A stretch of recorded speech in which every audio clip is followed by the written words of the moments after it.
Let's compare what it's like to play Tower of Fantasy as a free-to-play for 1 month versus 1 year.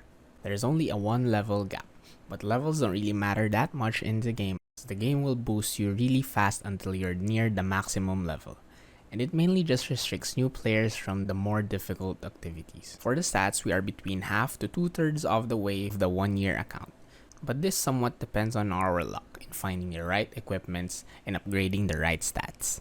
Speaking of equipments, we're around 1/3 of the progress as they are upgradable every week with materials from commissary, bygone rewards, and such. As for weapons, where the gacha lies, there is a clear disparity in the amount each account has.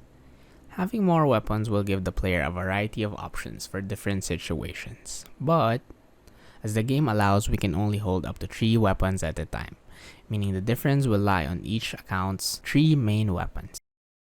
At the end of this video, I'll be showing the difference in the damage and the playstyle of the 2 accounts we used.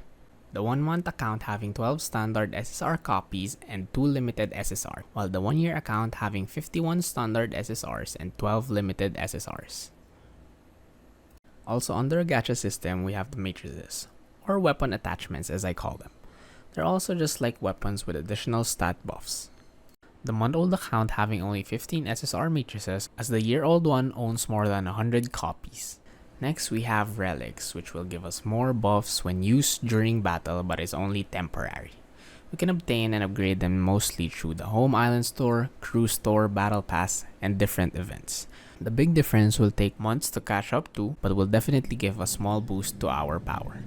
For the vehicles, there are different ways to get them wherein some needs luck. The 1 month account only has the 2 free vehicles, while the 1 year account has 11. We can also upgrade these vehicles to get more premium currency to pull for more weapons and matrices. Speaking of currencies, planning our pulls will help us save up a lot of dark crystals, leading us to staying relevant with the meta, if this is our goal. But we may also spend on any waifu or husband as much as we want, if that's what we prefer.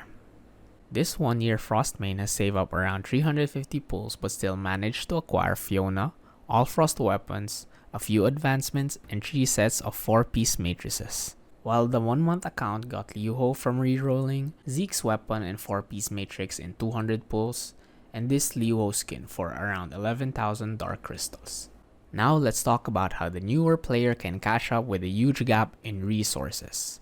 First is exploration. Since the year-old account has cleared 99% of all the maps, while the month-old account has only cleared probably a third of all the exploration content, the exploration will give you huge amounts of resources, especially dark crystals and limited pools.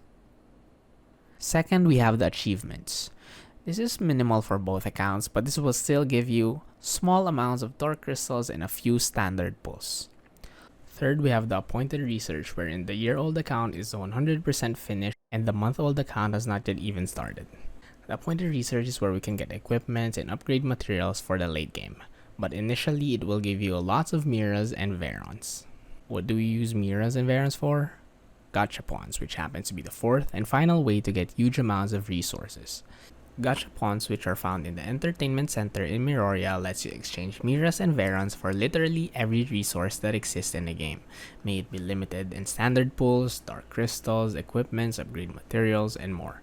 For the 1 year account, 4 out of the 6 Veron Gachapons and all Mira Gachapons are fully empty, while for the 1 month old account, none of it has been touched yet. Lastly, let's see now the difference in the damage each account can deal against the Cactus in a 1 minute and 30-second rotation. Please do note though that the 1 month old account only has 2 well-built characters, so that will be a big part of the difference. But when the new altered character is released, and when I accomplish most of this account's exploration progress, we will make a more fair comparison between the 2 accounts.